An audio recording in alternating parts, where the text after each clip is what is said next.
What's up? Hey, everybody. Welcome to Recovering Addict live on Sunday nights. Man, I have so much to cover tonight. I was like, we got some free time at home after our little bike ride this morning, and now I was able to prepare a bunch of stuff. So I have a bunch of stuff I want to cover. So I was like, you know what? Screw it. I'm all set up. I'm all ready. We got a bunch of stuff to cover. And then I put a thing in remember when we used to have questions for the Discord? I popped in there and said, hey, remember this place? And a bunch of people asked some really good questions. And so we're going to go through that today. We're going to go through an article about the 4 benefits of trying new things. Great article, short and sweet and beautiful. And then we're going to jump into our book, Staying Sober. We're going to go through some stuff that's about relapse, that maybe mistaken beliefs. You know, you're looking at it wrong. You're beating yourself down because of it. And to know the honest truth about what causes relapse, when relapse starts to happen. And the sooner you can catch it, the better off you are, because then you won't go down that road to either unhappiness, discontentment, unsatisfied. What's that? The book says? Discontent, something, blah, blah, blah, discontent. Irritable discontent. Yeah, that one. irritable discontent, something. All the things, the negative things. Yeah. And then that just leads back to drug use. And then you get stuck into a drug use from a relapse, and then your mind's back in denial. Yeah, restless, irritable, and discontent. That's it. Yeah. And then you get stuck into a world of denial, and you're not thinking about yourself. You're only thinking about others. What are other people thinking about me? And you can't get your responsibility back. You lost trust with a bunch of people, and your word is like no one's going to believe anything you say anymore. Your word is not your bond. Your word is gone. So discredited, and that sucks to be there. And we don't want to be there. We want to stay in top of things, and we want to do all that kind of stuff. So I'm going to chill for a minute. Well, let me tell you, Zelda, I saw that hopefully you're here. I saw you jump into our Discord. You just had a big release and hit rock bottom. When you surrendered, you feel much better. Taking it one day at a time. I'm proud of you for that. So hopefully you are in here because we're talking about you, and we're glad that you found us. We're glad that you are part of this community. Like you saw on our little flash there, it says we recover better together, and we mean that. We're all flawed, sinful human beings. We're all trying to do our best, and we make mistakes all the time, but together we love and forgive each other, and we can get... Oh, Zelda, you're just about to get here. Zelda. I love when new people join. If you're new, drop it in the comments and let us know that you're new so we can say hi to you. F32, denial is my favorite river. Right? Yeah, normally we start at 8 o'clock on Sunday nights. Tonight I got a little excited, and so let's go now. We have so much to cover. Let's do this. So who's here tonight in the chat? How's their recovery going? Did you try something this weekend that you've never done before? And I don't mean drugs, obviously. I mean like extra things in life, creativity, gardening, painting, going on a walk. Maybe you don't ever go on walks and you decided to go on a walk this weekend. Something we did that we've never done before is play in a pickleball tournament for this foundation right here. Jason W. Reed, JRW. Patriots and Serve, right? Oh, Protect and Serve. Protect and Serve Foundation. And what it is this guy died like 3 years ago. It sounded like in the line of service. And his sister tries to, on his birthday now, have an event of celebration so that the children of this guy have something to look forward to instead of dreading the day when it comes around. Yeah, because it's a good thing. He served, and he did what he had to do and protected lives, and that's what it's about. And so we went there. They had a pickleball tournament. That's what we were at. So we went there and supported this cause. Played in a pickleball tournament, and I'll let Felice tell you her little side of that. We suck. No, it wasn't too bad. It was actually really fun. We didn't win, obviously, or we'd be sporting our medals here, but we did have a good time. It was actually really fun. It was fun because they had like beginner, intermediate, mediate, best, something. I'm sure it's not called that, but it was like 2.5, whatever. But you could tell like in the different groups, like the competitiveness, because like the beginners, they were just having fun. They're like, yeah, 0 to 11, that's okay. Good game. And then the group I was in was the next one up. And it was like a little bit more competitive, but still like, oh, sorry, missed that shot. Good job. We tried our hardest. And then we get to LT's group, and they're like, "Oh, I can't believe I missed that shot."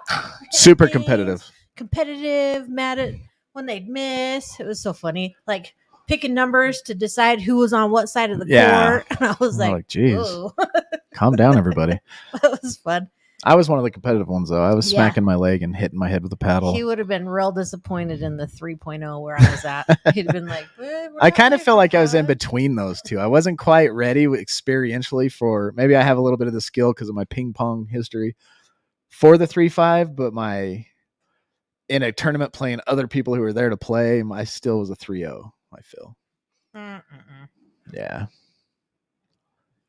Pickleball is the name of Nicole's new band. Yes. What kind of music is it?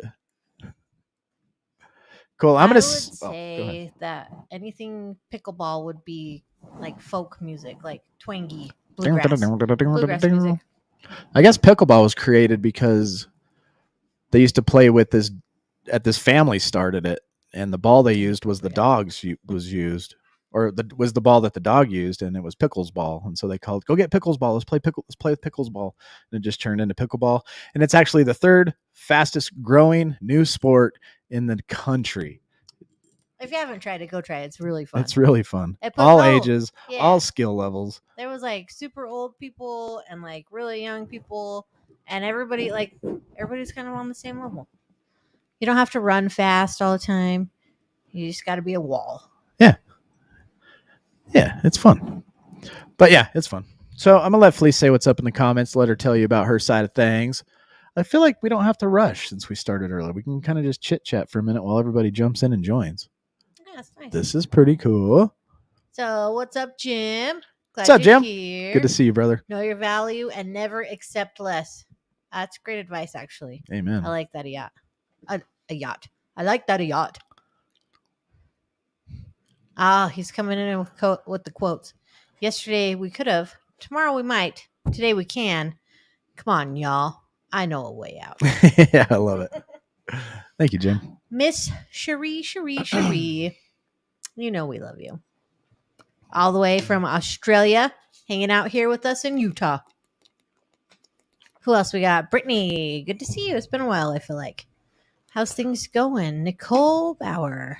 Get it? Yeah. Do you like that intro? That's pretty sick. It was like an action movie. Jamie Rose. What's up, Patrice? Hi, Jamie. Love seeing you. Glad you're here. Yeah, Amanda Cook in the house. Hey, everyone. Jamie says, new opening. Yeah. I accidentally made that on a whim, and then JV was like, dude, there's your new intro. I was like, oh, it is. Intro, Dwight. So I might go back through and change a couple of the pictures because I want to involve in a couple of the slide shots, like the Discord, the Zooms, and other stuff. Yeah, that'd be cool. What's up, Rhonda? Hey, what's going on? Help me, Rhonda. Nicole Rolo. Nicole in the house with her turtle in the background. And we said, hey to F32. It's kind of funny because I want to say F35. I do too. F35. That's Tracy, what this is right here. This pin right here. Hey, Tracy. Is an F. How's John? Yep, that's the F35. Who else? Hi, Tracy Silversmith. Good to see you. If you guys are in a facility or whatever you want to call them, an IOP and a sober living, let us know you're there so we can shout everybody out and say hi to everybody. What up, Debbie? Hello, RA family. Hello, Debbie Tucker. What's up, Debbie? Paul Samsotha. Paul, glad you're Samsotha. Here. Nice to see you. Are you supposed to say it fast? I feel like you're supposed to say it slow. Rhonda says, I do like the intro as well. It kind of reminds me that I need to go work out. Yeah. Working out's pretty fun. Working out. I wish I would have committed to it sooner in life. And then when I finally did commit to it, like in my 30s, I was like 29. In my late 20s, early 30s, I started working out. We got fit, but then I just fell off, right? And I wish, man, I just think if I wouldn't have skipped, 5 years up to this point and started reworking out again, where would I be? I feel ya. Yeah. It's rewarding. Like all of a sudden you go from being able to pull like 100 pounds in a deadlift to like 200 pounds. And you're like, what? These skinny little things could do that? Yeah. That's cool. Feels good getting strong. Thanks. Sometimes we get them way off. Oh, how did you say it? Sam Sotha, Samsotha. Cool. That's a cool name. I think. Rewind that. Maybe I just said Now it you different. screw it up. What's up, Trinity Recovery Home? Shout out to Trinity. What's Good to going see on? you. How are things going, Tracy? Hello, Give everybody us an there. If update. you're all watching, if not, that's okay. We love all of you. I'm glad and hope that you all pull through. Just focus on your recovery.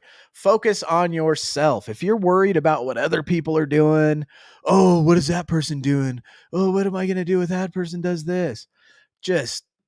You got to just kind of block everybody out. Obviously, you want to rescue people and save and share good news and good quotes and be an inspiration, but you can't be an inspiration. This is going to get us to Jim's question in the Discord because he asked a great question. You focus on yourself, and then if you don't take care of yourself, you're not going to be able to help anybody else. And so you got to drown out all that noise. Zelda made it. Awesome. No, she said, did Zelda Oh, make did it? Zelda make it? Zelda's still trying. Still trying, it looks like. That was like 5 minutes ago. I'll drop the link again. So shout out to Lighthouse in Ohio. Awesome. Lighthouse, Ohio. Amanda Cook. What's up from Fountain Home in Arizona? We moved from Sawyer House. Which sucks, but we got to keep on keeping on, right? Yes, Margot. Sounded like was Sawyer House the one that had the raid, or was that like one of the dudes' homes? What? One of them had like a crazy raid. Let's see, Sam Sotha. Fountain House. From Cambodia. Very cool. We got a Cambodian. Oh, sweet. Comedian. It's just like, that's not it. Felice thinks she's a comedian. I am. I could make a living. Just kidding. That's everybody. Hello. Okay, Brittany. Brittany's jumping back in. I dropped the link a few times. So just click it. All you gotta do is click it. Tap the link and you're in. Either way, you can always go back and rewatch the live streams. It's all good. Into YouTube. Maybe she doesn't have it. Maybe. I don't know. Copy paste. Zelda. Oh, Brittany's typing. I see it. Alicia Lopez. Doubt you can be a comedian. Should we show a picture of Alicia? You guys want to see a funny picture? So this morning, in the efforts of trying new things, right? Alicia tried mountain biking. We go do new stuff. And the reason we do new stuff, and we'll read this article in a minute, is to get our minds thinking about other things, right? But let me screen share a funny picture really quick here. This is my sister-in-law. Now that is funny. What happened? How did you even roll over? Because I know you landed on your face. She looks dead. That's what happens when we take her mountain biking. We now call her Crash Bandicoot. But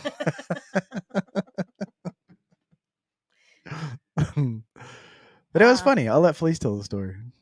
If I can, because every time I picture it, it makes me laugh till like my stomach hurts. But she was on this, like, it's like a mound, and then it goes up. And it's a tabletop. But it's not high. It was like 3 feet, maybe. High enough to break your leg. Her leg's not broken. She's fine. She's fine, but she could have broke her leg. But yeah. Hi, Tracy. She got to the top of the tabletop and like decided she was scared and to bail off, so she come off the side of it into the dirt and like hit her rear brake and somehow like tangled herself in her bike and like put her arms back and went face first right into the ground and then ended up like that. Yeah, so here's a pro tip. It was like slow motion. Pro tip mountain bike right here. I'm not because I'm a pro, just because a pro told us. And then we experienced it. I experienced it and Alicia experienced it. But if you raise your seat really high, it's good for climbing hills. You know, you get that good, everything's getting pressurized, right? But if you're going downhill and you're on like an obstacle course, the back tire can come up and because that seat's so high, it'll just push your butt and you'll just right over the handlebars. I did it on a trail and then we witnessed Alicia do it today. It was amazing. Only because it was so slow motion. And she literally didn't use her arms. She just poof right into the ground. She belly flopped into the ground. It was the best thing I've ever. I wish I had a GoPro because we'd show you the video. Awesome, Brandy. Glad you're here. Yep, I had to support it. It's a good cause we were involved in yesterday. It's been a while. And we had to support it and shout you all out. For sure. R.I.P. Jason, 100%. Glad you're here. Thanks for watching. Yeah, small world. All right, should we get into this article about 4 benefits of trying new things? I think we should.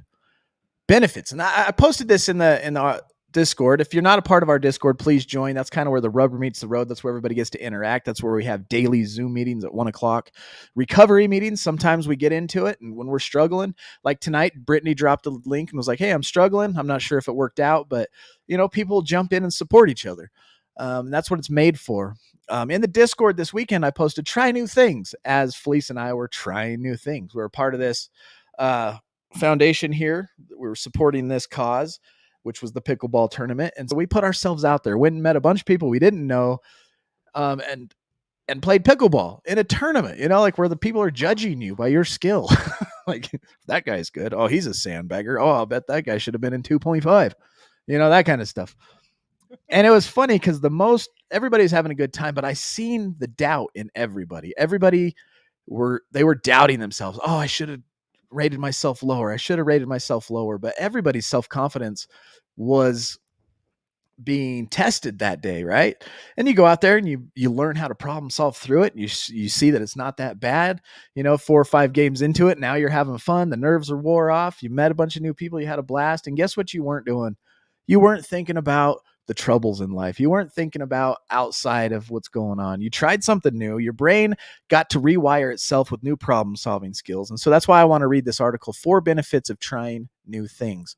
One of the first things that we're going to talk about is time becomes more memorable. It says in this article, you ever heard that time moves faster as you get older? In part, this is because life stabilizes so much once you enter adulthood, right? Life all of a sudden stabilizes. There's more life behind you than there is ahead of you. Now years are flying. She says, in other words, you fall into a routine. Now you have a job. You're doing the same thing day in, day out. And so the days, they kind of blur together. And before you know it, years have passed, right? It almost seems like days are dragging, but years are flying. By trying new things regularly, like every 30 days, right? Time becomes marked by these hobbies, no matter how steady your day-to-day work is. So now you've tried something new. Time is going by for us and Felice, right? She does her day-to-day routine. Now we look back on this weekend and we went to a pickleball tournament. All of a sudden we put a glitch in that mundaneness, and it's a new thing. So you might have an onslaught of pictures. Maybe you tried photography and you have a whole bunch of pictures for the first time. Felice got new technology. And so say you grab a camera and you're like, I'm going to go try photography, and you take a bunch of pictures. Now you have this timeless stuff just captured of the day that you tried something new, right? You might have a slew of dinner parties. Maybe you're trying to learn how to cook. And so you cook up these cool meals and invite a bunch of people over. And now you have memories of guests coming to your house, and you knew what could happen. Like, the food is delicious. You made 3 dishes, but one made somebody gag, and now you have this hilarious stuff because you've tried new things. Trying new things invents new occasions, and then the new occasions invents new memories. Just try something new. It says, eventually by trying new things, you benefit from new special memories, and these new special memories will last a lifetime, right? I got my dog over here trying to play with me. She got a bunch of new toys, and I think she's tried every single one out. Yeah. Grandma spoiled the puppy. Hey, Matt. Glad you're here. Number 2, fear takes a back seat and your sense of adventure grows. Have you lost to that sense of adventure? And that was kind of cool about the mountain bike ride we did today. We didn't go mountain biking, right? We just went trail riding. And some of you in the Zoom meeting got to see the trail that we were on. It's just this one that kind of cuts all the way through town, through all the bushes and stuff. And it was just being a kid. We just got to go, stop, smell the roses, take some pictures. I'll put a little video out on Facebook later tonight.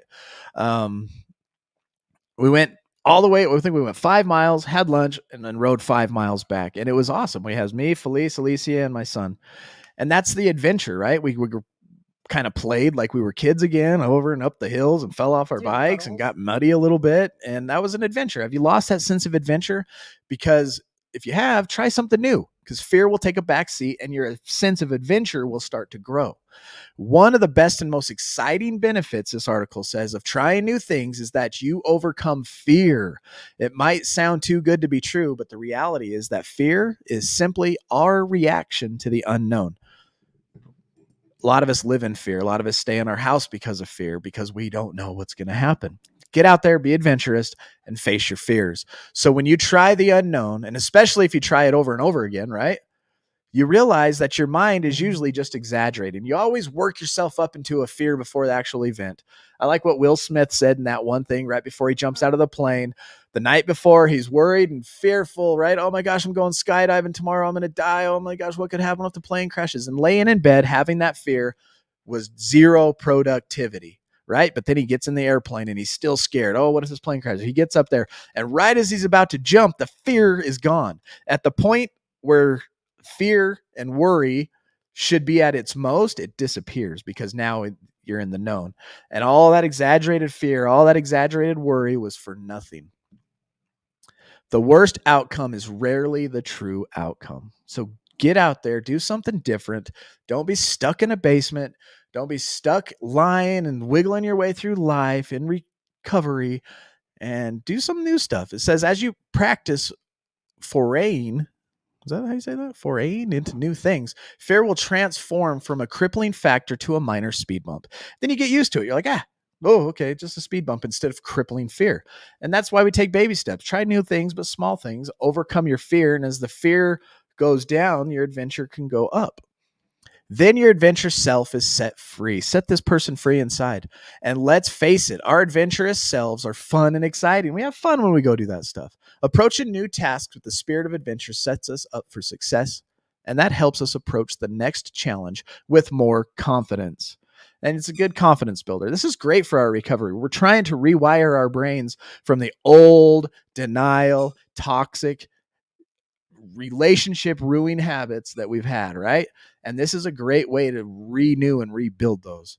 It says, it doesn't matter whether the adventure is huge, like summiting the Kilimanjaro, or tiny, like doodling once a day. You could just doodle, color, whatever it is. You'll come out of trying new things happier and more passionate about life. I noticed since we've started hiking on the weekends, mountain biking, and getting involved in all this stuff that we've been doing, passion for life does seem to be like, life's fun to live. Yeah, it is fun. Anything to hit on before we hit the next two? Fun. Jim, shout out to my other daddy. He's gonna try retirement. That's his thing. He's gonna try. That's new. Good luck. Lucky. Nicole says, I miss adventure. I suppose that's actually been a choice based on pride and vanity. It is. But it's scary. Mountain biking was scary, but we did it. Especially that first time. Oof, downhill, man. Yeah. I would just get off and like walk my bike. So us addicts, we're driven. We like to have adrenaline rushes and all that kind of stuff. Exercise is good for endorphins, right? So I figured mountain biking for addicts, for me, I'm speaking of me in particular, is one of the best things for me. On the way up the mountain, your heart rate's at 170 at some points. You're sweating, your legs are on fire. It's an awesome workout, and I love those type of workouts. And then on the way down, you're doing anywhere from 20 to 40 miles an hour, right? You can hit little jumps and slide, and the fear factor and danger is all there. So you're getting shots of adrenaline. It's all healthy ways to do it, right? I mean, it could break a leg, so maybe that part's unhealthy. But Alicia, how's your leg? If she wasn't okay, I wouldn't laugh about it as hard. Right. Thank you, Petey, Share Squad. But yeah, get out there and find healthy ways to get good endorphins and create healthy, timeless memories. Get out and be adventurous. Try new things. That's what we're talking about right now. You will thank yourself later. Live for your future self. The things and choices that you do day to day right now, what you eat, what you watch, what you think about, how you interact with people is going to be and help grow into the person that you're becoming. You want that person that you become 10 years from now to look back and say, good job on making those choices, because I can get up out of bed. I can get up off the couch and walk around. You know, I'm healthy mentally. I can associate with people and have good relationships because of the decisions I started making in early recovery. And that's a part of getting out and trying new things. Number 3 on the list says you'll get to know yourself better.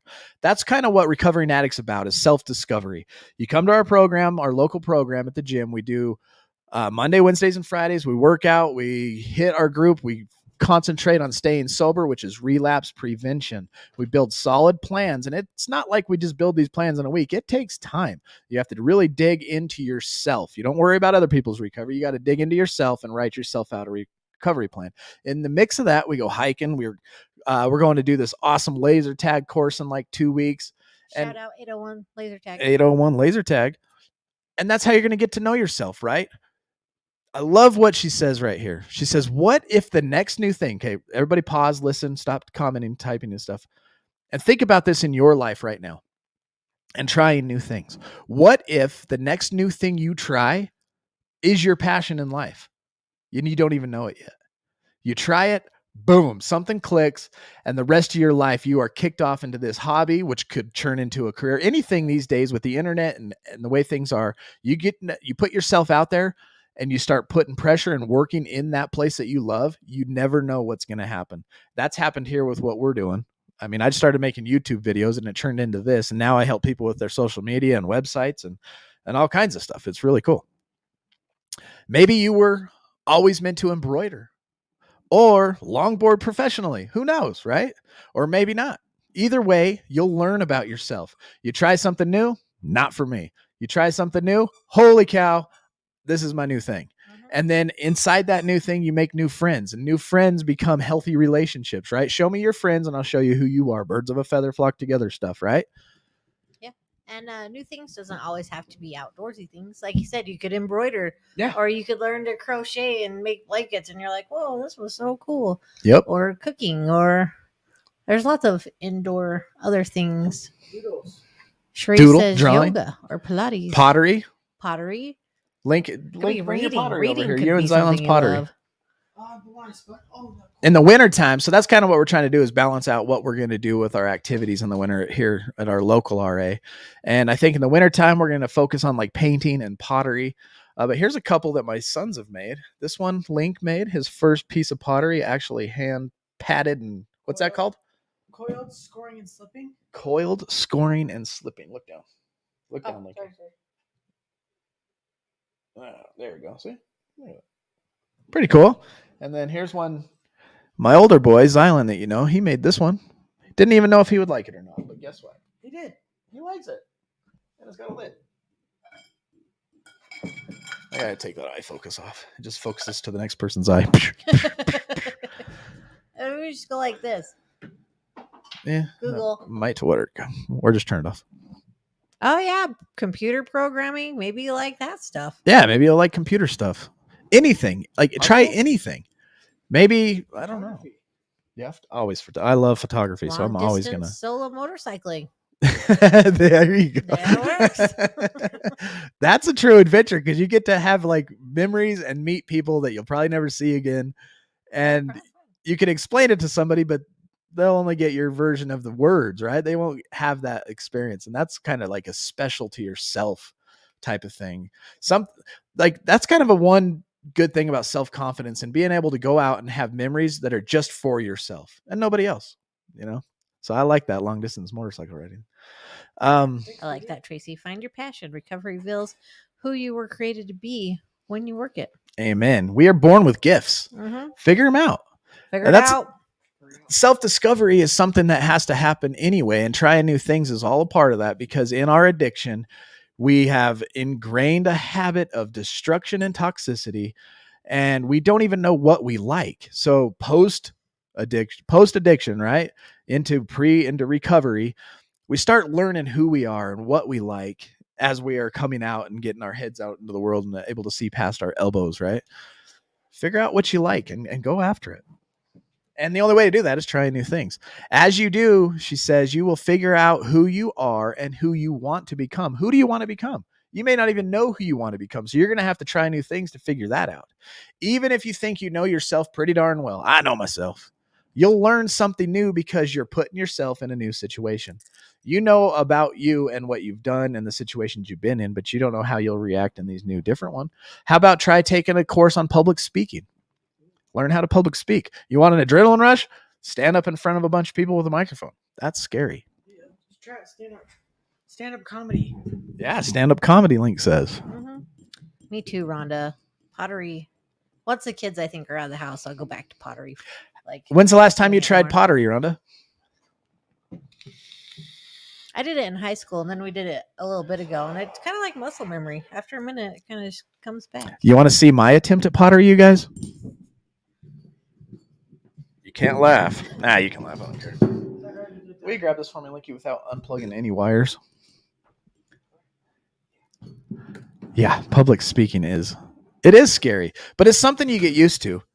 If you do it enough, you get used to it, and it becomes really fun. All right, so here's my attempt at a cup. Look down, Linky. Oh, it looks great. That's about as ugly as it gets. I was like, Hey, grab one. Grab the red one. Flace is really good at it, though. It's right there, right by your hand. And you know what? You're never really going to know who you are unless you try. So this week, we got that goals tab in the Discord. Jump in there and write a goal of something new that you want to try, and then let us know when you actually tried it. And it doesn't have to be huge.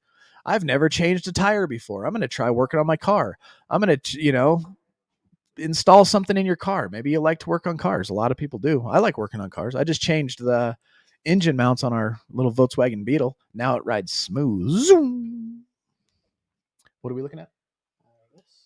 Oh, here's one of Felice's real quick. Let me see if I can fix this. Cue autofocus. Oh, of course not. But here's Felice's. Look at that. That's one of the. I like how it came out raggedy looking. Felice is good at pottery. I'll get back into that one day. Ugly is the new pretty. So number 4 on reasons you should try new things is creativity and brain power will be stimulated. Remember what we are doing? We're rewiring our brain from toxic old habits and relationships, right? Our favorite benefit of trying new things is that it actually increases your creative capacity. All right, hit Jamie's comment. Hey, what's up, Peppy? How about them Dodgers whooping on the Giants last night? My goodness. Let's see. One and only time. I try to do little chunks of fun at a time because it helps me focus on my studies more. I'd like to do more, but I've been building a bucket list of stuff to do when I graduate. Awesome. Very cool. She said, good job on that pottery. Thanks. Zelda made it. Trippy hippie. Glad you're here. Hey, all right. We were just talking about you. Glad you so you found a live stream, an old one, and then joined our Discord, and now here we are live talking to you. I love it. Congratulations on your days, man. Yes, go Giants. Cool. Yeah. Go Giants. Where's my Giants hat? I gotta switch hats now. Yeah, me too. High school. That was when that was made. I feel like I could do it. So Rhonda was the last time was high school. So maybe rekindle that fire. And that's another thing that like getting out and doing new things is revisit stuff that you've done in your childhood that you remember liking. Try it again. It may rekindle a fire. And then, when you're doing this kind of stuff, you're taking your mind off of self. We always talk about going and helping and sharing with other people because it takes your mind off of self. Anything that's going to get you out of your head and those crazy imaginations that run wild, that lead us back into isolation in our dark little pits. And then we do survival modes. And then all we want to do is use or drink. This is going to help become a pathway, a part of our recovery tools to get us into a new direction in life. If you noticed on our new intro, it says lifestyle change is the only way. We talk about dieting, right? You hear diets, they got the keto diet. You got that. I lost 800 I lost 800 pounds in like 30 days. That stuff doesn't work. You have to change your lifestyle. You have to change when you get up, when you go to bed, how you drink water, how you're going to plan your day. You can't just change it because you want to. Things have to change in your life. Style. What is your current lifestyle? Have you written that down? Have you said, okay, when I wake up, this is normally what I do. I pop out of bed 10 minutes before I need to be somewhere, barely get my teeth brushed and hair, or maybe I put a hat on and I'm out the door in a frenzy, grabbing coffee and the day's just coming at you because you started off late, right? Lately, here's what I've been doing. And this is for me, been life-changing this last, 3 weeks since we got here. and I've been able to like get more scheduled and more disciplined. More discipline. Discipline is a huge thing. So I wake up about the same time every day, 6:30, right on the dot. And I do it without my alarm now. I wake up probably 5 minutes before my alarm goes off. I come down here, I get on my app, I go through my few devotionals, and they're group devotionals. So it's kind of cool. We get to see everybody comment. Felice's cousin, Tracy's in there. I go through a couple of those, and I'm drinking my coffee, right? And my head's kind of unfogging from the night. And by the time I'm done with my devotionals, I'm kind of pretty clear-headed. And then I grab a book, and I'm going through this awesome book by John Piper right now. And I read through there until I'm finally in like kind of like this meditative, just like state, and start praying. And then I'm ready for the day. And it doesn't have to be long. Sometimes I do it for 10 minutes. Sometimes it leads into 30 to 40 minutes of reading. So try new things and change your lifestyle. Number 4.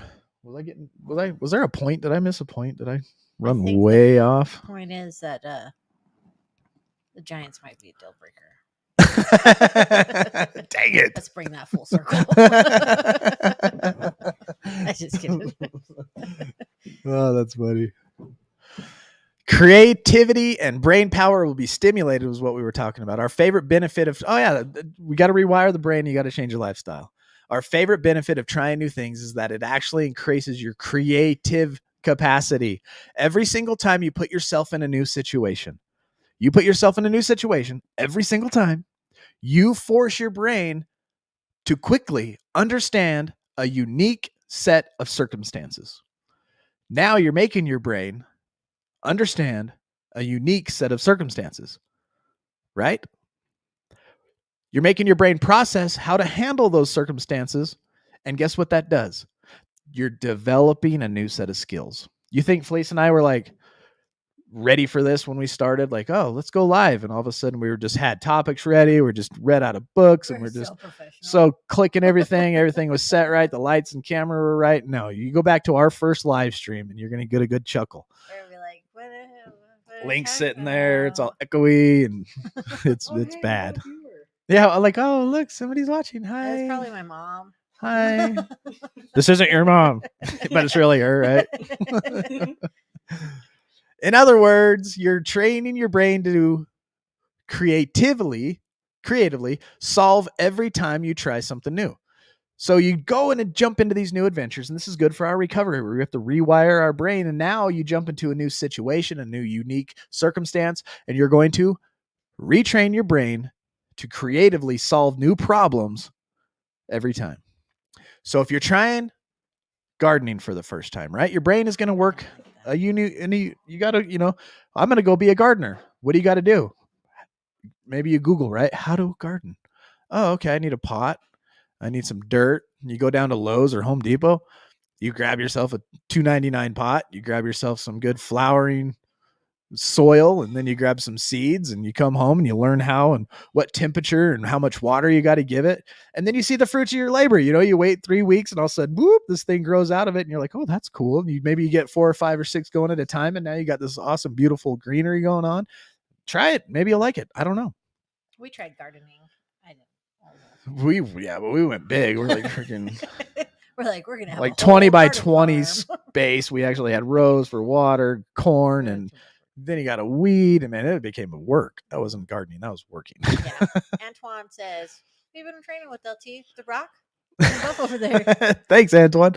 Yeah. Oh, Antoine. So we're part of this gym now down here on 14th and Wall and locally here in Utah. And we work out 5 days a week. So Monday through Friday, we're at the gym at 6:00 every day. You can catch us there and then catch us at the meeting after that. And on the weekends, on Saturdays, we're usually riding bikes, and Sundays we go hiking. So we've completely changed our lifestyle into healthy new ways. I'm 42, man. I don't want to hit 60 years old and be overweight and have to go to the doctor and sit in front of the couch, and I can't breathe when I walk. And I try to work out to stay healthy and not get hurt.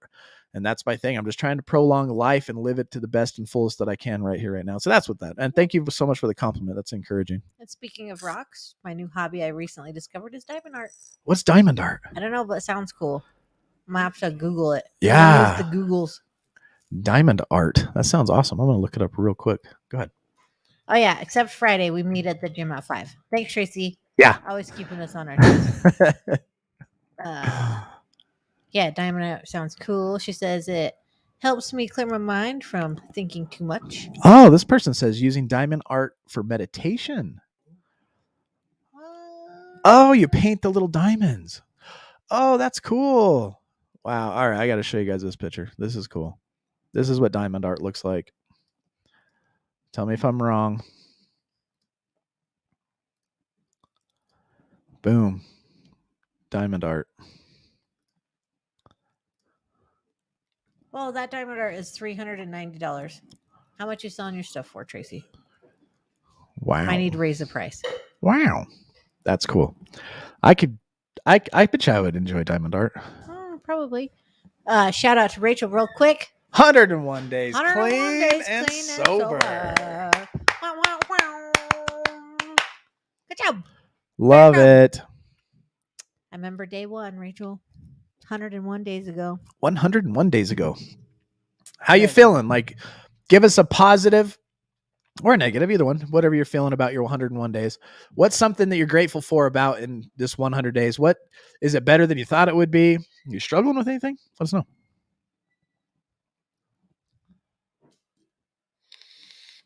You could get a 4-pack for $20. We should try it. Yeah. Not the $390 one. Oh, I don't even think that's that's probably real diamonds. Probably. Real diamonds, probably.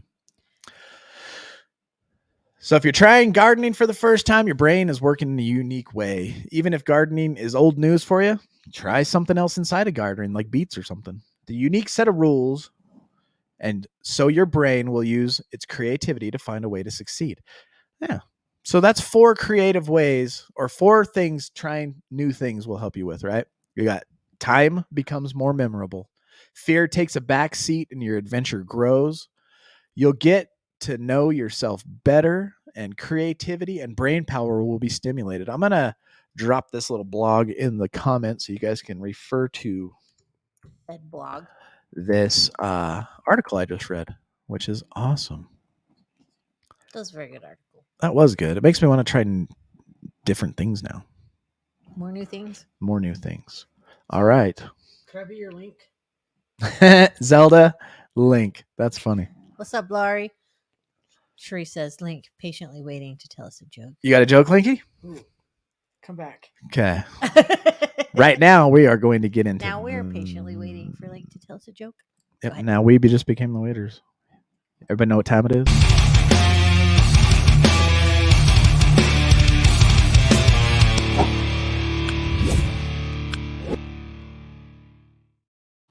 The Discord question of the day. We haven't hit this for a long time. So if you are in our Discord group, you swipe to the left, you look in all those little channels we got. And if you go down to the recovery where we got scheduled Zooms and Thursday night live streams and stuff, you'll see comments for the live. If you want anything to be commented on, questions to be asked, drop it in here and we'll address it. And that's what we're going to do right now. And the first question is from Paul S. He says, is there any specific topic?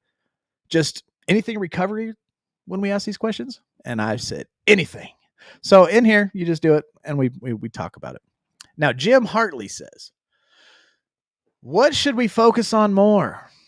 The person that we are looking at or the person inside them looking back at us? People think it's a crazy question, but I found it to be very important. Let me know in the comments what you think the answer is to that question. The person that we are looking at, let me copy and paste this so y'all can see it. This is from Jim. There's the question. Whoops. Well, that was a horrible copy and paste job. Hat. What should we focus on more? The person we're looking at or the person inside them looking back at us? That's a good question. For the first reason I think of is like the person you're looking at isn't, a lot of people don't look like, a lot of people are different on the inside than they appear to be on the outside, right?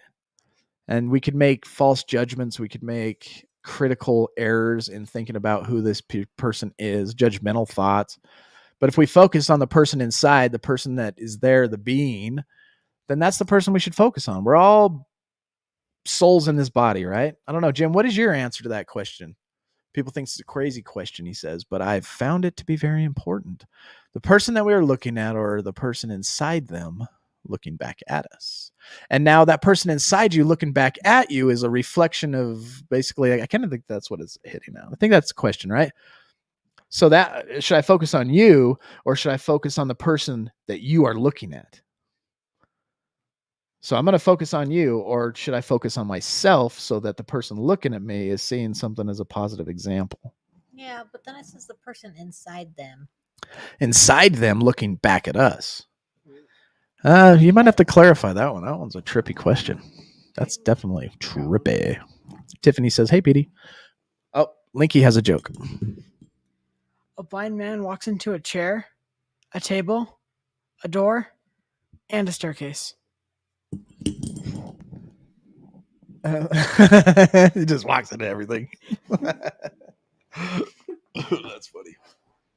I would say that the person we're looking at. Because then if I'd say then the person inside you looking at me, because then I feel like that means that I'm focusing on myself. I don't know. That's an interesting question, Jim. It's like asking yourself, what are other people thinking about me? Jim says 10 years ago, I could have never even thought about that question. That's a good thing. And to get us to ponder and think about stuff like that's good. Separates the body from the mind, right? He also says, for every person we know, there lives a person that we know nothing about, and they are just dying to be discovered. That's true. I've recently, since like our accident with Link, and we've gotten to know some other people, you never know. Everybody has a story. And we watched a show called Monster and Love or something like that. And Love and Monsters? Love and Monsters. Great show if you haven't seen it. But basically, a lot of people die, right? And there's like 10% of the population left. The one guy tells the other kid like his story, like, yeah, I lost my wife and my son and this and that. And he's like, oh, I'm sorry. He's like, don't be sorry. We all have a story, don't we?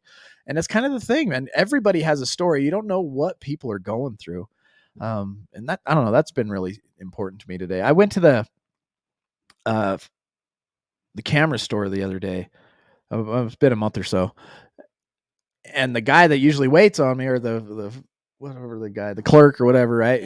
Yeah. I've gotten to know him kind of over the years, and he had lost a bunch of weight. And I was like, man, you're looking good. Have you been dieting, or did you get sick or something? Like, man, you're looking great.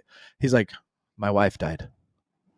It was awkward for about 2 seconds, but then I was like, man, everybody's got a story, you know? And so then I was there for like support. I'm like, man, then I checked on him. You doing good? You doing all right? You know, how can we help? And that was kind of cool thing about being in recovery. I was ready for that type of a response, even though it was jarring for a second. Yeah. I like Nicole says, the person you're looking at is the person they want you to see. What if they aren't proud of the person inside and are trying to make a change? Yeah, maybe what you're looking at. I've never heard just one answer. Yeah. Because what is a hypocrite, right? The hypocrite is a term from a long time ago. It's actually refers to a mask that somebody would wear in a play. They were playing the hypocrite, right? They'd put the mask on, and that person you're looking at might be wearing a mask, and you're not looking through that mask to the real person on the inside. And you know, that's pretty cool. I like this too. Mr. Jim says, the person inside will eventually become the new you. True that. Very true. And that kind of goes positive or negative. Like, what are you thinking about, and what's your heart? You know, if you're constantly in a toxic thought process, and that is the person that's becoming inside you, that could be the new, not so good you. But if you're focusing on new things and you're down this recovery path, and then that new person could be the good new you too. Good comment, Joe. Laura Trace, don't be like the man in the mirror who walks away and forgets who he is. Wow, take the plank out of your own eye before we offer to take the splinter out of others' eyes. Amen. Thank you, Jesus, for that. That's in the book of James and out of the book of John and Luke and Mark. The Gospels. The Gospels. Love it. Very good answers. That's so true. The man who looks in the mirror, walks away, and forgets who he is. Yep, take the plank out of your own eye before we offer to take the splinter, the plank, right? We got this huge plank in our own eye, and then, let me get that out of there, but look at me. I've got all these problems. Great wisdom. Thank you, Lori. Love the board. Love the word. Love the word. All right. So the next. Jim, at least I got you thinking. Thanks, buddy. Yeah, you did. You got everybody thinking. Overanalyzing separates my body from my mind. All right, next. Oh, I just got hit with Jim. Oh, okay. All right, so the next question in the Discord is, where did it go?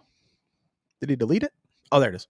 I have a question about forgiveness. I don't know if it's directly recovery related, but it's something I've discussed with my therapist and in my treatment program. He tells me that I need to forgive, not for the person, but for myself. My question is how do you forgive someone who keeps doing the things that you're supposed to be forgiving? There's a lot wrapped up in that question. Forgiveness, in my belief and my higher power, comes from the Word of God, a Christian belief, right? I have a ton of sin from right this second to the day I was born that has been nailed to the cross and forgiven. Bam. My debt has been paid. I had a huge debt and he paid it freely for me. Freely given, freely forgiven, right? And so now if somebody, my wife, my kids, people around me offend me, what does he tell Peter? Peter's like, Lord, should I forgive him 7 times? And Jesus is like, no, 77 times 7. It's like 490 it comes out to be.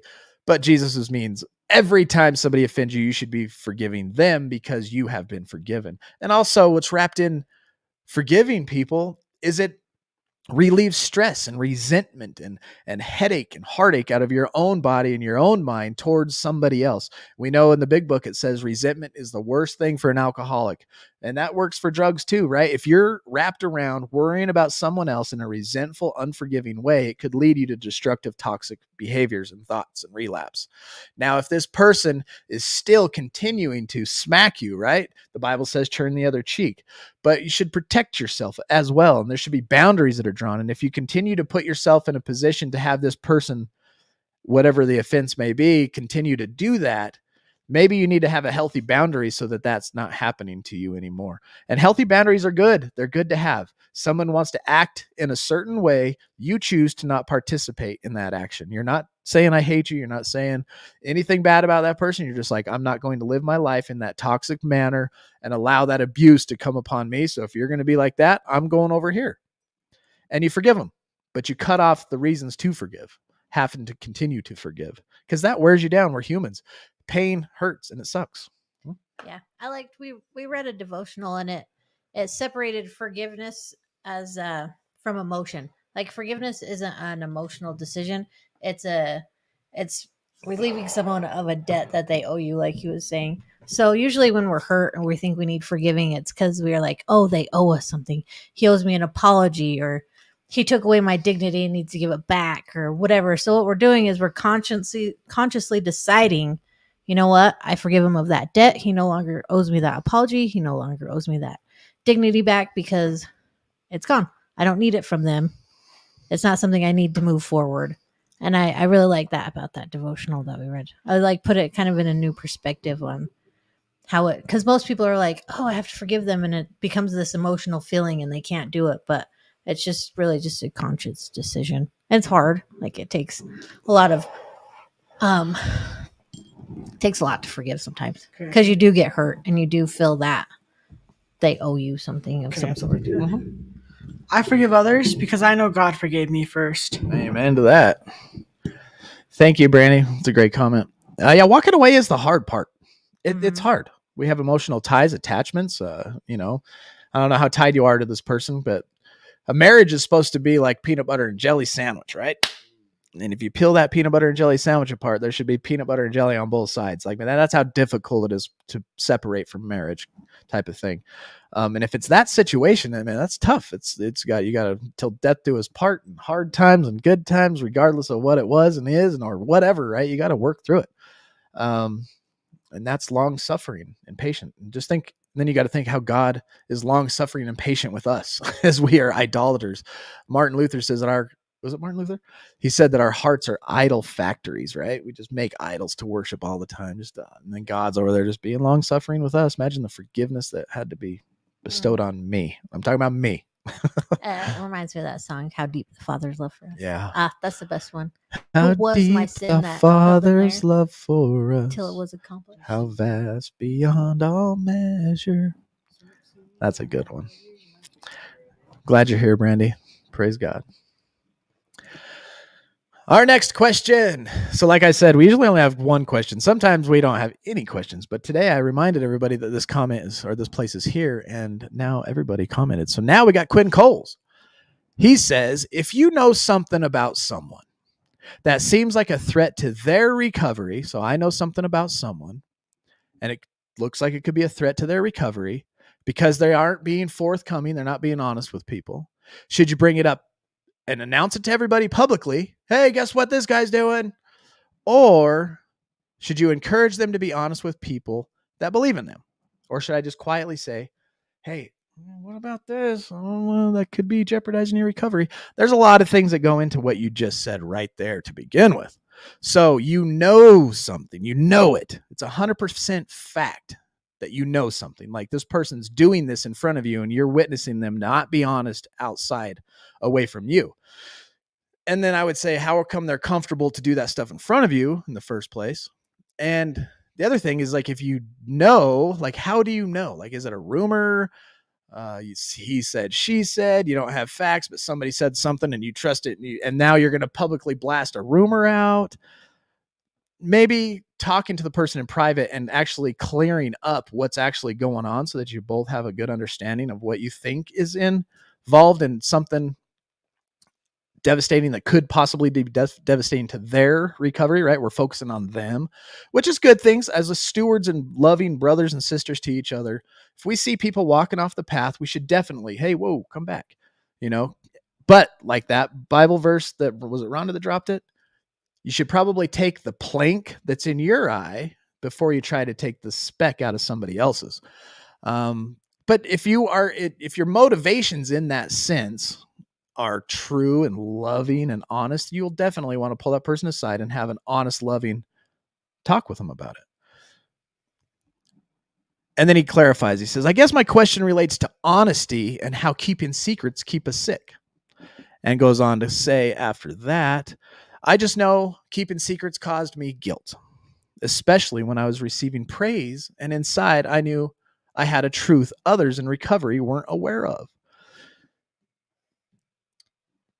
I want to say you can't be honest for somebody else. You can't be honest for somebody else. Especially if you can't be honest for yourself. I like what you said about the path. Like you can gently like encourage them, but like just picture it. You're on a path. You're encouraging someone to stay and they're choosing not to. So now you're grabbing their arm, trying to forcefully keep them on the path. Now you're both going off the path. Now they're dragging you down with them down this path. And it could even be, and if the motives are wrong, now if you think, because there's like so much in these questions, they're not specific that just to give a right answer, right? We have to assume a bunch of other things. And so assuming we're trying to keep them on the right path, she's right. You can't forcefully make somebody go somewhere you want to go. You don't own anybody and you can't do anything about it. You have to look at your own credibility, and then you have to look at your motives. What if your motive is resentments? You heard a rumor, or maybe you saw something and now you're resentful and you want everybody to know because of the way you feel inside about this person, and your motive isn't really truly love. So you got to really be careful with what you're doing. And if it's a true, honest question about somebody you know and that you've seen and witnessed doing things with your own eyes that's jeopardizing their recovery, and you've seen them be dishonest in public, then talk to that person and clarify. Because what you see could also not be the reality your mind is making it up to be.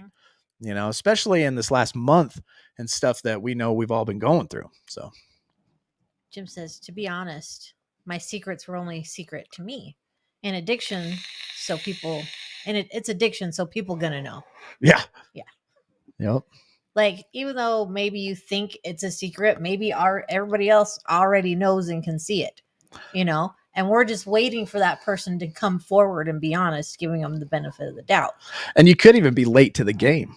Heard a rumor and go to bring it up and it's old news and it's already been resolved. And now you're digging up stuff, and it just kind of shows where you are in your recovery, not focused on yourself, not trying to get the dirt out of your own eye, you know, because we got to focus on ourselves and where we are in recovery. And if you are focused in yourself and you're in the right place mentally, you're doing the right next thing, you don't have any resentments because you're working your program, you're going to honestly want to correct this person 1, maybe 2 times in love, quietly. And if they don't want to come forward, you can't make them. And blasting them in public isn't going to help and make them want to come forward even more. Yeah, that's going to make... It's just going to cause resentments. No, it's just Because, chaos and drama. A lot of people said, encourage them to be honest in private, approach the person, discuss it. You should Take 30 minutes go a in day. person, question boldly. It's their choice and it's their recovery. Yeah, that's kind of where we're at with our group and locally. We see people use them. We're going to question them a little bit, but at the end of the day, it's not my job to make you honest. And if you're going to straight bold-faced lie to me or Felice or your friends or your recovery people, and that's on you. It's up to you. Your program is your program. At the end of the day, you are in control of it. And nobody else can make you feel anything. Nobody else can make you do anything. It's all up to you. Mm-hmm. Shout out Rachel real quick. Little sidebar. She's grateful for finding recovering addicts. That day in my garage. Thanks to you, I'm sober and clean and pregnant. That's right. Yeah. You're naming your kid after me. Yeah, she's naming him Felice. And if it's LT or if it's a boy, it's going to be LT. Okay, perfect deal. And publicly, this too. especially and this question can continue to go deeper because I know more about this person, but your own credibility in a public announcement of whoever you're talking about is just what would people think? Giving up. Does that make people confident to come and talk to you? That's true. Or if I knew somebody, if I was going to go and confide in somebody and I knew that person was going to go put what I just said on blast, I wouldn't confide in that person anymore. Nope. I'd find somebody else to talk to. So you kind of have to be careful who you're sharing information with, what information you're sharing, and where you want it to go. Like Carla. If it's something that needs to be set out in a group setting, then let that person do it on their own. You know what I mean? Because then it just makes them maybe not want to talk to you anymore. Yeah. I think we talked about that the other day. All right. What's our next question? So we hit Quinn up. Thank you. Good questions. There, the camera twitched. Did you see it? Uh-huh. Look at Mark showing now. Oh, hey, Mark. That's Mark. Show everybody what Mark does. This is Linky's little invention behind us. And I do like what Shree said. We don't judge like that. We don't judge, criticize, minimize when people come and tell us stuff. No. We just meet them where they're at and love them till they love themselves. There goes Mark. I lied for years, even shared AA meetings drunk. My sick mind always justified my dishonesty, so it was me lying. Or was it me? You know what? There's a lot of learning in recovery, too. Is we think we're healthier than we are sometimes, and then bam, we fall. And sometimes we take on responsibility because that's what motivation we think is. And that's going to lead us to our next topic. We're going through our book, Staying Sober. If you are following along, we're on page 107, right? Jeanette, we love you a ton. Jeanette asked, how much do you love me? This much, Jeanette. This much. Plus this much. Hugs for Jeanette. And shout out to Jeanette. She's made goals and is sticking to them. Yeah. Very proud. Very proud. For Jeanette, listen. All right. So making beliefs about the warning signs of relapse. So that's really what we're trying to do is get to know ourselves, right? And there's warning signs that lead. You can shut that off now, bud. She says, yay. There are warning signs that we can be aware of that will poke their little heads up before we end up using drugs or alcohol. And the sooner we can find these warning signs and stop and correct that course, the faster we're going to get back on the road to recovery and not go down the road of relapse, right? Because relapse happens way before you stick a needle in your arm, way before you sniff a line, or way before you drink a bottle of booze or smoke a bowl, whatever, right? A common mistaken belief is that relapse just suddenly and spontaneously occurs. Like, whoa, crap, I relapsed, right? This belief produces a feeling of helplessness and powerlessness. Relapse remains a mysterious process over which recovering people have little or no control. Because a lot of people think relapse just comes out of nowhere, people feel helpless and completely out of control. Right? It's a mysterious process. What the heck? How do I fight something that just smacks me in the face every time I poke my head out? Right? And we get this feeling, if that's our mistaken belief, that all we can do is pray and hope that it doesn't happen. That's a mistaken belief. That's what's wrong. Relapse doesn't occur suddenly and spontaneously without warning. Always warning signs. If you found yourself had relapsed this weekend, you drank or used drugs, you can reanalyze your last 2 weeks, go back a month, and start writing it down or just really meditating and pondering on your thought processes, your moods and attitudes and things that happen in your life to where it kicked you off to this road of relapse. And that's how you start narrowing down and building a relapse prevention program so that you can become aware of these things. Because it happened way before you started using drugs and alcohol. It always starts up here in the mind or emotions, right? And the mind leads to the emotions. And then you just go off this path and start going down this dry drunk type of avenue. You got the stinking thinking going on. And before you know it, bam, you got a needle in your arm. The truth is that there are many warning signs that precede relapse, many of them. Once you learn to recognize and manage the early warning signs of relapse, you can stop the relapse process before it has a chance to get started. Hear that? If you can find it, then you have a chance to stop it before it even gets started. If you are locked into the mistaken belief that relapse is alcohol and drug use, like, oh, I used drugs, that was relapse. That's a mistaken belief. Come out of my light. Thanks. If you're locked into that mistaken belief that relapse and alcohol is drug use, you will be able to identify only a very few relapse warning signs. So what it's saying is like, okay, alcohol and drug use, that's relapse. There's only going to be a few signs for you to actually see because they are, right? So people who believe that relapse is only alcohol or drug use will only identify warning signs that relate to drinking or using drugs. And these are what they typically look like.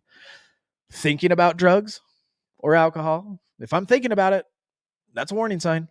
Or developing a compulsion. Oh, I just feel like I need to use, or I got to do it. Drink it. Oh, that's a warning sign. Or placing oneself in situations where others are drinking or using drugs. Oh, I put myself in a high risk situation. That's a warning sign. Or maybe you stop going to your self-help groups and AA meetings and all that kind of stuff. Oh, I stopped doing my activities. That's a warning sign. And that's what you've limited yourself to, right? What you think about, where you're at, and what you stop doing. 3 things, but it's a lot deeper than that. These people believe that they will always know when they are experiencing the warning sign. Oh, I'll always know because I'm either thinking about it or I'm in a situation or I stopped going to my meetings. They fail to recognize that denial. Remember that favorite river out there that everybody loves? Denial. Who was it that said that? Was like, that's their favorite river. Can't remember who said that. Either now. But denial doesn't stop just because you stop using drugs and alcohol. Denial spills right over into recovery. You think just because you stopped using drugs and alcohol, you're in recovery, but this denial process still holds you tight. And you'll bend and move and be unhappy and ruin relationships and be a miserable person and still be in denial, right? They fail to recognize that denial carries over into sobriety and can block the recognition of these warning signs. So you'll see these signs and be like, nah, no, I'm good. Oh, no, I'm good. The final step in this erroneous reasoning process goes something like this. Once I'm aware of the warning sign, I'll always be capable of coping with them if I want to. So let's review these mistaken beliefs. Number 1, all warning signs relate to drinking or drug use or missing AA meetings. Number 2, I will always know when I am experiencing these relapse warning signs. Number 3, once I am aware of the warning sign, I will always be able to cope if I want to. That's all 3 mistaken beliefs. In the conclusion, all that wrapped up in a nutshell.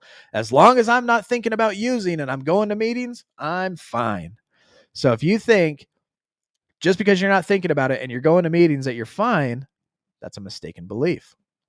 The problem is, it's very serious. The problem with these beliefs is that thinking about alcohol and drug use, feeling a compulsion to use, placing oneself in a situation of alcohol and drug use, and stopping recovery activities, yes, these are very serious warning signs, but these warning signs occur very late in the process. So if you're thinking about it, you're putting yourself in high-risk situations and you're stopped doing your recovery meetings and stuff, you're already way down the road into relapse. By the time these signs develop, many alcoholics are already out of control. And what is out of control when we start doing this relapse stuff, right? Your judgment the way you're thinking and handling situations. You hear one thing, people are trying to give you good advice about this and that, and your judgment's wrong.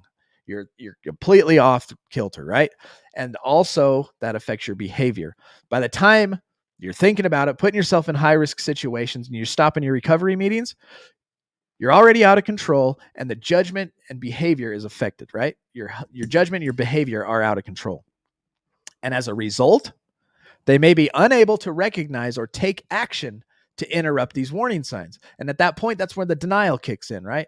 As a result, they may be unable to recognize anything that led up to where you're currently at in thinking about it, putting yourself in high risk situations and such, to recognize it, and then to actually take action and interrupt it.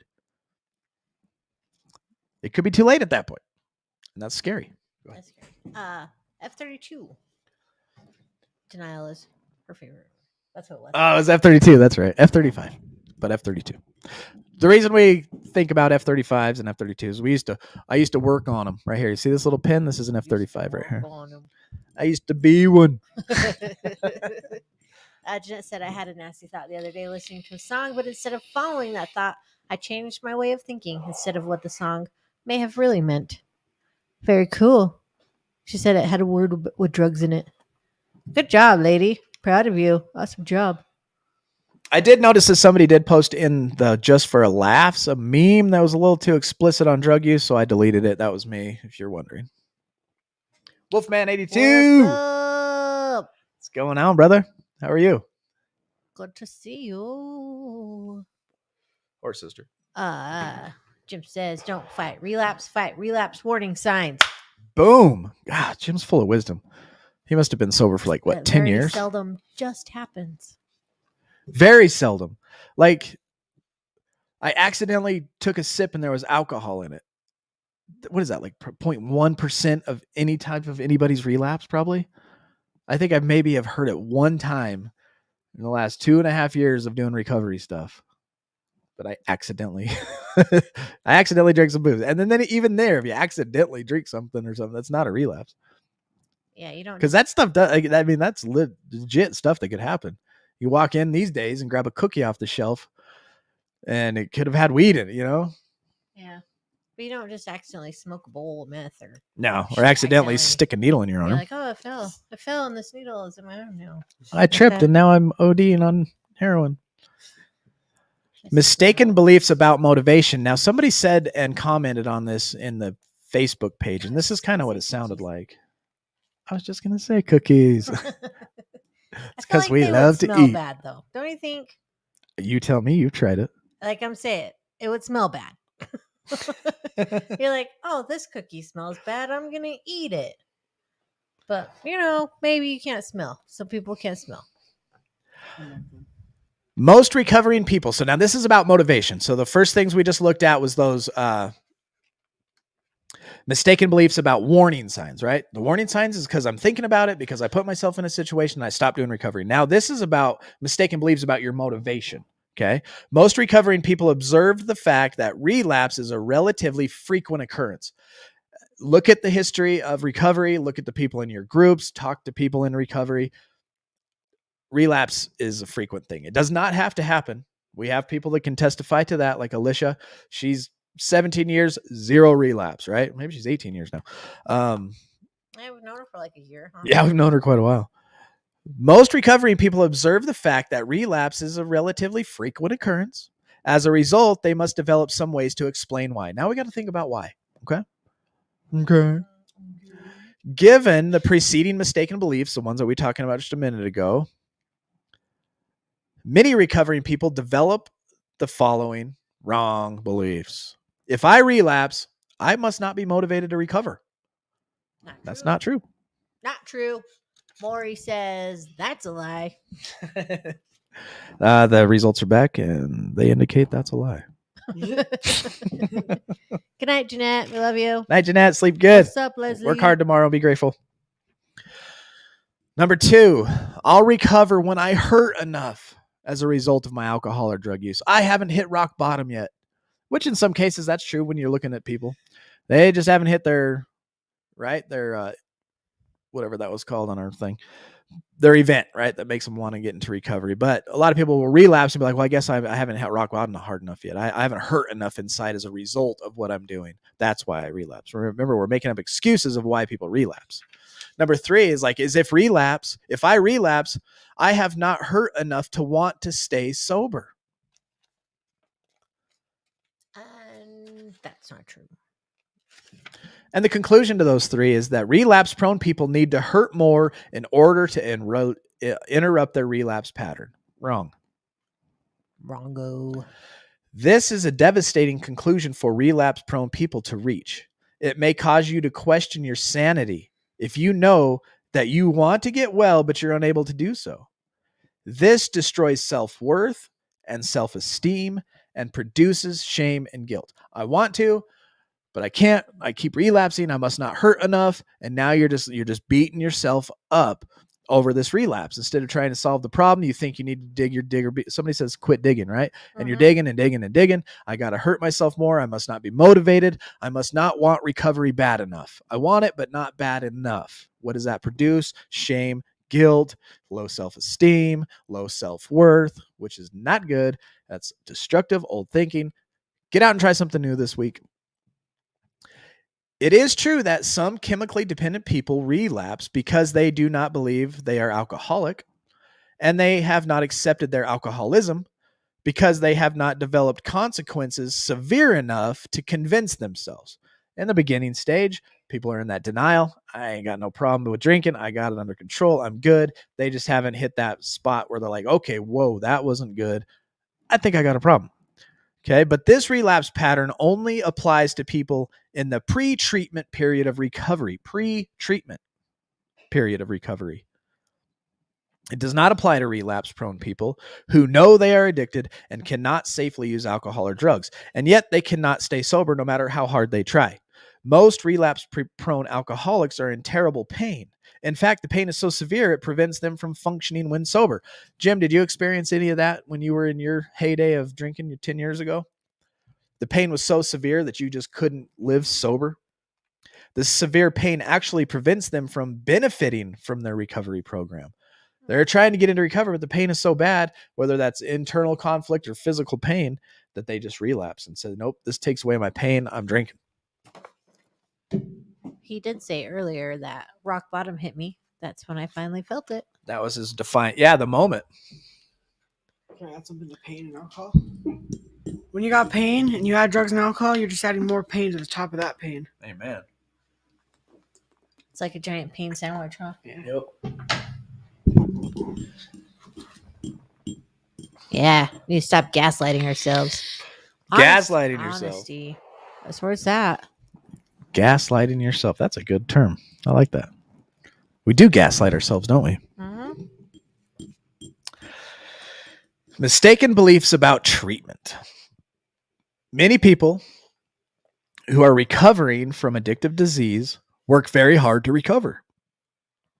They attend counseling groups. Done that. They attend group therapy. Do that still. And they regularly attend 12-step self-help groups, and yet they fail to recover. Oh, real quick, you asked Jim a question. Oh. He said, pain kept me scared because my body didn't want to feel anything real. Oh, yeah. That's part of it. Okay. You may carry on. So for the people that have a mistaken belief about treatment, right? They're doing 12-step programs, they're hitting AA meetings, they're seeing a counselor. These people develop one or two equally destructive mistaken beliefs. The first mistaken belief is that no form of treatment or self-help group can work. Nothing's going to work. I've tried them all. There's nothing out there that can work. And that's simply not true. There are many documented cases of relapse-prone patients who recovered after going back, and listen to this, reapplying themselves to recovery programs that had not worked before. It's all about what you get what you want out of everything in life, pretty much. Another attempt at treatment or AA is always worth the risk. Yeah. So if you have that feeling like I've been to this, I've been to that, and I'm doing this, I'm doing that, it didn't work. It's totally worth the risk to get back in there and reapply yourself, and this time jump in and dig a little deeper. Get yourself. That'd be something new you could try. and make connections with people who you see that are really in recovery. If the people are in there, you can still see a lot, make a good, well judgment. An equally destructive belief is the complete opposite. This is a belief that treatment, AA plus professional counseling, is 100% effective for anyone who wants to recover. And the major case of relapse is the decision to drop out of treatment. So AA and a counselor just for me, that's going to work perfect. And if it doesn't work, then I chose to get back out of it, right? I jumped out of it. It's my problem. I dropped out of treatment. It's not treatment's fault. It was just me. With this belief, when people fail at treatment, they assume it is because there is something inherently wrong with them, making it impossible to recovery. So going to AA, going to group therapy, and talking to a counselor, that works, but I did that. It didn't work for me. Something's wrong with me. And that's a wrong belief. So let's take a look at these beliefs. 1 and 2. Number 1 is no form of treatment or self-help group can help me stay sober. Number 2, treatment's 100% effective in preventing relapse. What is the conclusion to those two? If I relapse, it's because I am constitutionally incapable of recovery. Basically, you just beat yourself up because you see things you either one or two ways, right? Recovery doesn't work. That's why I relapsed. Or it 100% works and I am a piece of crap. And then we go into what is our character defects? What's that one? We're going to go through Condemnation. We're going to go through character defects here in just a second.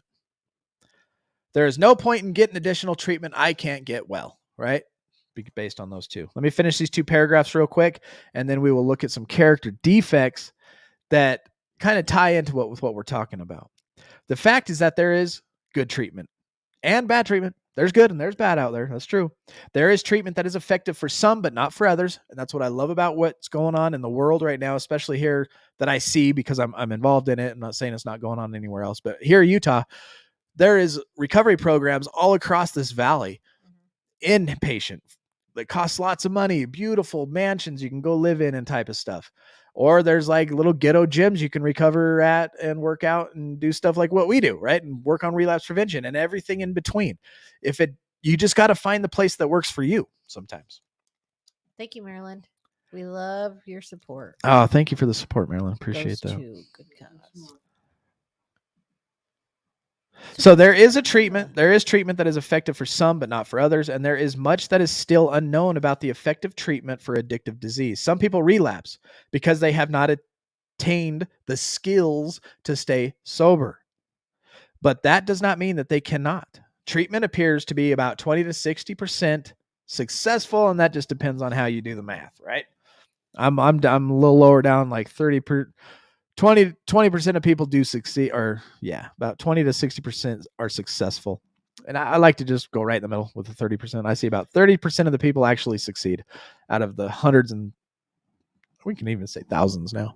Mm-hmm. Thousands of people we've been involved with. I wish it was thousands. That'd be awesome. Not locally. We have seen thousands of people scroll through our stuff. And I hope so too. So a history of relapse is by no means a sign that you cannot recover. Just because you have relapsed 10 times, that's not a sign that you can't recover.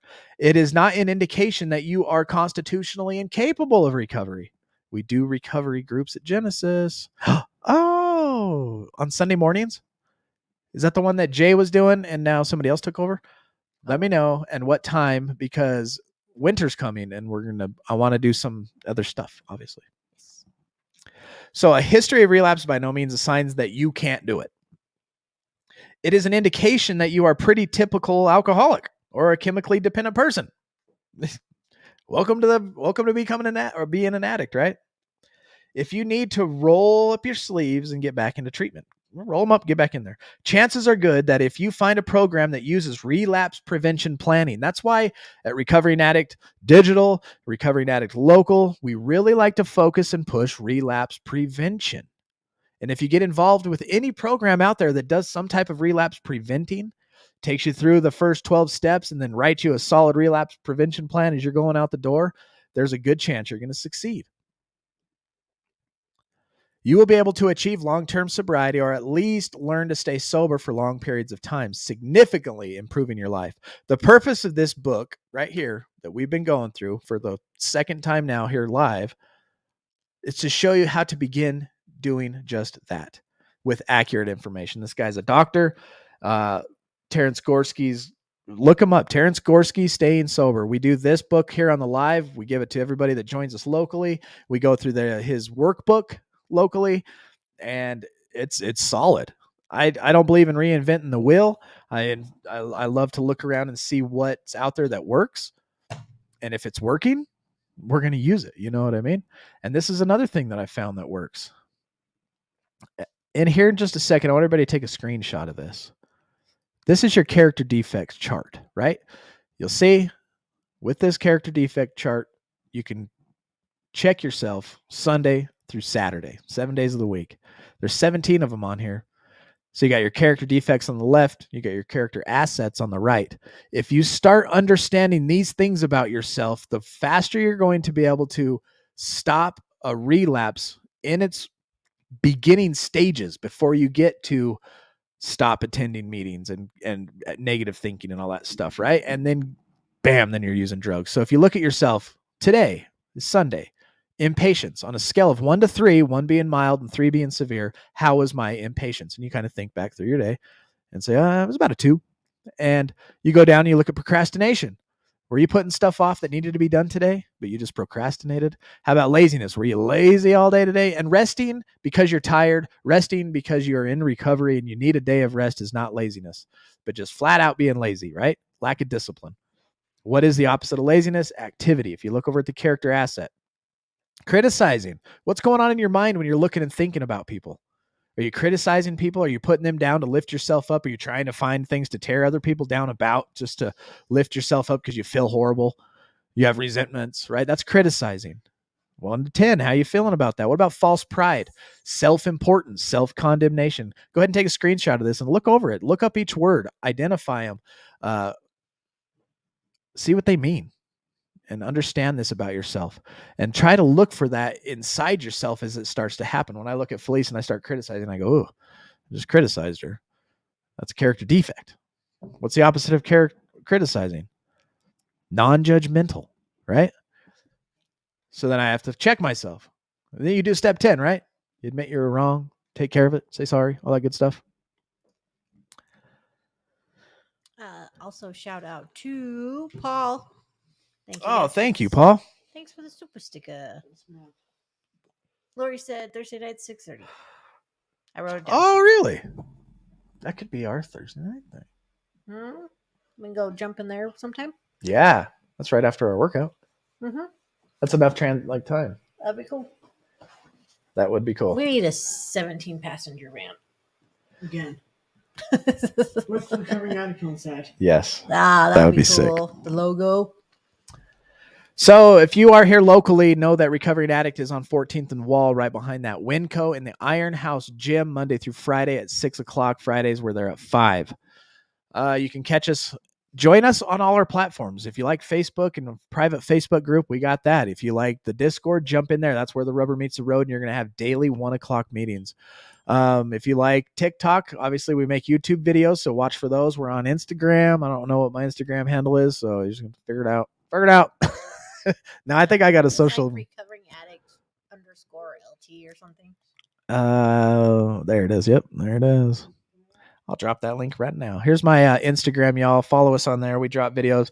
Awesome. Right, Sean L. If you guys don't know who Sean Larry is, the sober singer on YouTube, check him out because he is not only talented, loving, his growth this last little while, or I can't really say this last little while. I guess I'm just getting to know him. But his character, his love for recovery, his love for people in recovery, it's encouraging, the things that he does. And also, we get the pleasure of being able to use some of his skills, and he takes our live streams on Sunday nights and chops them down, and then we get to post them on Instagram and TikTok and all that kind of stuff. We do make TikToks and stuff. We play with all the apps. Where can I get a list as a PDF? If you go to the private Facebook group, or actually go into, if you're a part of the Discord, F32. There's a link. I will drop it in the F32, I will drop it in the main chat right this second. Boom, it is there and it is uploaded. If you're in the Discord, jump in there and you will have it. Yep. And before we sign off tonight, it might be a minute, but I'd like to shout out this guy. Why? 5 days ago, He done hit his 2-year anniversary. 2 We years got for him me. a tag and a coin because he's amazing. Grab my coin. It's up there somewhere. It's that stack of coins. Very proud wife right here. Yeah. I got my 2 years, y'all. Didn't seem possible. What is my life now? Is it what I pictured it to be? Tell us how you did it. It's much better. The way I did it is I got sick and tired of being sick and tired. I hit my rock bottom, just like Jim said. I got into recovery. It took 47 days for that to kick in. But once recovery kicked in, I jumped in head first and started learning everything I could learn about recovery, churned it around and started putting it into my heart, right? If you just get head knowledge, it doesn't do you any good unless it goes from your head to your heart, right? And so it started going into my heart. Over the first year, did I make a ton of mistakes? Yes, I did. Did I want to use? Absolutely. Did I struggle? 100%. But now I'm 2 years into it. Did the obsession ease up? A ton. Did the cravings go away? Yes. Is life better now? Has my skills balanced to where being healthy and working hard and being disciplined, the easier, better path than actually what drugs lied and said they were going to be? 100%. Yeah, Fleece got me this cool coin right here. 2 years. Let me see if I can get a better little ching. On the back, it says the Serenity Prayer. Pretty awesome. Yeah, it was the toughest looking one. I was like, I got to get him a tough one. Thanks, Nicole. And you know what, man? If you look back at my history, early 20s, well, God, you go back to when I was 15 and I smoked weed for like the first time, started doing acid, and I was in Michigan trying all the drugs, drinking and partying. That's all I cared about, right? Moved back to Utah because I got into a bunch of trouble out there on probation in Michigan. Moved back to Utah when I was 18. Nothing changed. I was smoking weed, doing acid, taking ecstasy, partying as much as I could. I didn't even care about jobs. I'd have a couple, lose a couple, have a couple, lose a couple. All I wanted to do was party and be crazy, insane, and have fun. And then I found meth, right? And then meth just 1 year took me to a felony. I went to jail for a year, 4 months in a halfway house. And then I got scared straight because I didn't want to go to prison for 15 years. I almost went to prison for 15 years. That just blows my mind. That'd be crazy. We wouldn't even know each other. Wouldn't even know you. I'd just be like probably worse. I'd just be all probably tatted up worse than I am now and just like mean and abused. Who knows? And then I started drinking in my early 30s, not realizing. And I went to a drug halfway house. Like I went to programs, right? And I don't remember a thing about it. It's crazy. And so I started drinking just casually on the weekends. And that turned into a pint a night. And then our son got in an accident, and that gave me the justification I needed to drink ungodly amounts. There's gallons and gallons. I just drank as much as I could. I was losing everything. My health was completely, I'd pick up 25 pounds and shake and it would feel too heavy. And it was crazy. I just became weak and horrible, weak in every area of my life. The point is if I can overcome that, I can overcome the stuff that's even happened in recovery. You all can do it too. We're here to give you a hope and hopefully be a beacon of light and some salt to this world. What does salt do? Salt preserves, right? And it adds flavor. So hopefully we're salt and light on this. And we can be this light right now that, look, if I can do it, you can do it. And she can be a light and salt as well, that if she can deal with it, you can deal with it and love and work your way through it and come out okay.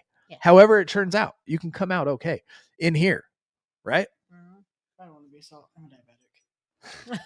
Link says he can't have salt because he's got diabetes insipidus. He can be the sugar. He'll add the sweetness to the earth. Thank you, Brandy. Thank you, everybody in the comments. Honestly, like and I know COVID and the shutdown and the world is crazy right now, and there's a lot of negative things that are happening because of that. But I like to look at the positive things that are happening to that. It was a real shove for people to get into technology, for apps like Discord and Zoom to blow up, right? For Facebook groups and YouTube live streams to be what they are today. This wasn't like this just 2 years ago, right? And beyond. It was there, but it just wasn't as used and utilized.